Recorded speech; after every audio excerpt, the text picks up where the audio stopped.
ఈ కార్యక్రమంలో పాల్పంచుకున్న మన అధికారులందరికీ, అదేవిధంగా తెలంగాణ సంస్కృత సారథి జూపాక శివ కళా బృందం, అదేవిధంగా మన తాళ్ళసునేని కళా బృందం సభ్యులకు, పెద్దలందరికీ కూడా మాదిగ రిజర్వేషన్ పోరాట సమితి తరఫున, మందకృష్ణ మాదిగన్న తరఫున మీకు అందరికీ కూడా ప్రత్యేక ఉద్యమ నమస్కారాలు తెలియజేసుకుంటున్నాను.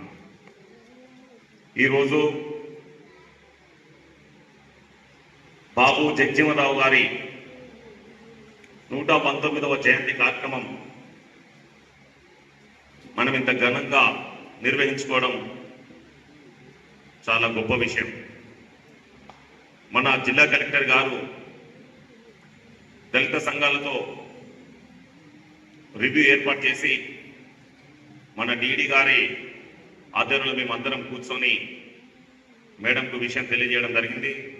మరి మేడం గారు ఖచ్చితంగా మన జగజ్జీవనరావు గారి జయంతి, పూలే గారి జయంతి, డాక్టర్ బాబాసాహెబ్ అంబేద్కర్ గారి జయంతి మనం పోయిన సంవత్సరానికంటే ఈ సంవత్సరము ఘనంగా నిర్వహించుకుందామని తెలియజేసినందుకు మేడం గారికి ప్రత్యేక ధన్యవాదాలు.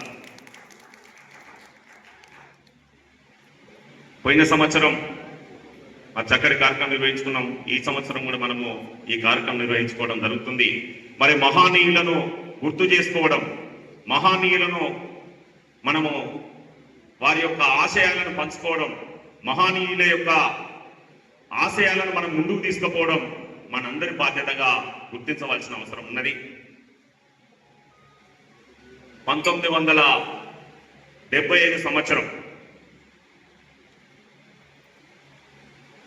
మన భారతదేశం ఎమర్జెన్సీలో ఉంది. భారతదేశ ప్రభుత్వం ఎమర్జెన్సీలో ఉంది.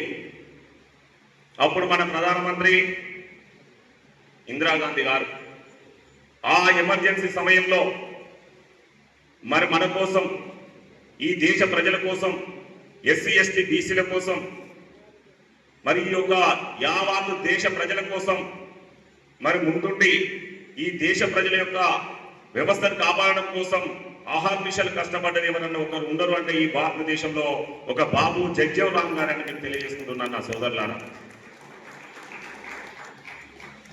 ఎందుకోసం ఆ నిర్ణయం తీసుకోవాల్సి వచ్చింది బాబు జగజ్జీవనరావు గారు?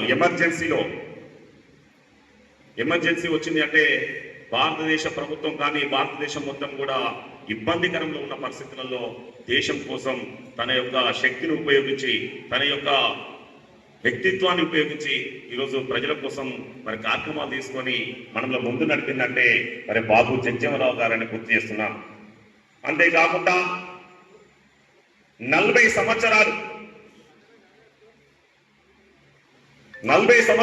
భారతదేశ పార్లమెంట్ లో ఉంటూ 40 సంవత్సరాలు ఒక మంత్రిగా ఈ దేశానికి సేవలు అందించిండు అంటే అది ఒక బాబు జగజ్జీవనరావు గారే నా సోదరులారా.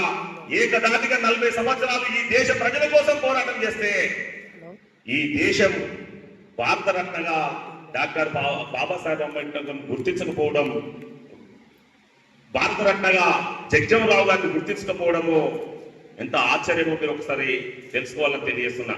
ఎందుకంటే ఒక 40 సంవత్సరాలు ఈ భారతదేశ ప్రజల కోసము తన శక్తిని ఒక మంత్రిగా ఉండి ఈ దేశం కోసం మరి అర్పిస్తే, ఈ దేశం కోసం కష్టపడి పనిచేస్తే ఈ దేశము అతన్ని భారతరత్న గుర్తించలేదు. గుర్తించకపోవడానికి కారణం అతడు ఒక క్షమార్కులస్తుడు కాబట్టి. దక్షిణ భారతదేశంలో మాదిగలు, ఉత్తర భారతదేశంలో చమార్లు అంటే చర్మం పని చేసేవారు. అలాంటి చమార్ కులస్తుడు ఒక బీహార్లో ఒక మారుమూల ప్రాంతంలో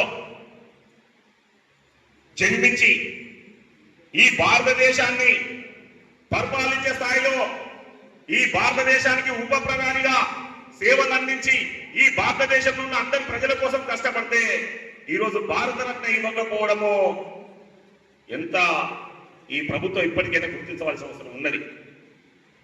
కాంగ్రెస్ ప్రభుత్వము 75 సంవత్సరాలు పరిపాలించింది. 25 సంవత్సరాలుగా ఇప్పుడు బీజేపీ ప్రభుత్వం పరిపాలిస్తుంది. కానీ ఎవరో ఒకరు మాత్రము ఈ విషయాన్ని గుర్తించవలసిన అవసరం ఉన్నదా లేదా తెలుసుకోవాలని ఈ దేశ ప్రభుత్వాలకు మేము ఒక చిన్న సూచన చేస్తున్నాము, వాళ్ళని రిక్వెస్ట్ చేస్తున్నాం, వాళ్ళని డిమాండ్ చేస్తున్నాం.